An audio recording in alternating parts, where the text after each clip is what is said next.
So here we are with more of the life and times of George Washington. I just wanted to take another opportunity to talk about fort necessity a little bit, kind of the physical nature of the fort itself. So, let's just kind of talk about it, I guess. So, fort necessity wasn't really this, grand fort that we would often think about from colonial times. It wasn't made of stone, and it also wasn't permanent. It was actually built fast by tired men. They had limited tools and resources, and it was being built in enemy territory. And the fort sat in a clearing called the Great Meadows.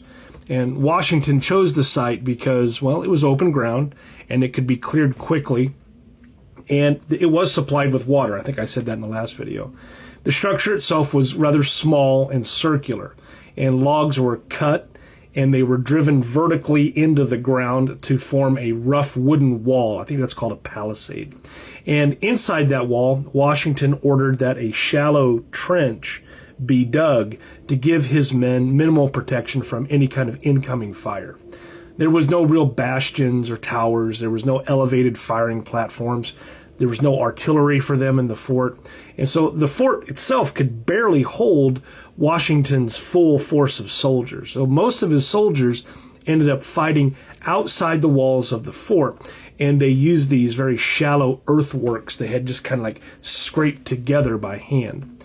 The construction of the fort was really done under pressure. The men were short on supplies, they were short on time because the French were on the way. And they were just constantly worried about that French counterattack. And to make matters worse, the surrounding forest was never cleared back far enough for a line of sight. That meant the attackers could approach relatively unseen, and they could also fire from under cover and protection.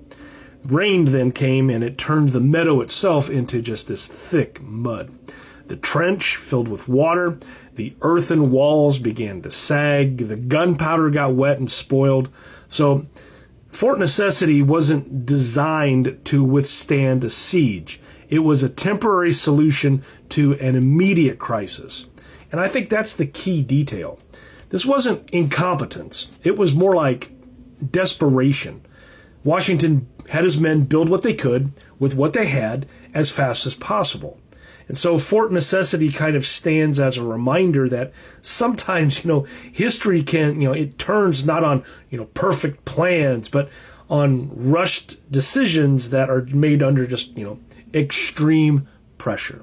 All right. So hope that provided some more detail on the fort. Thanks a lot.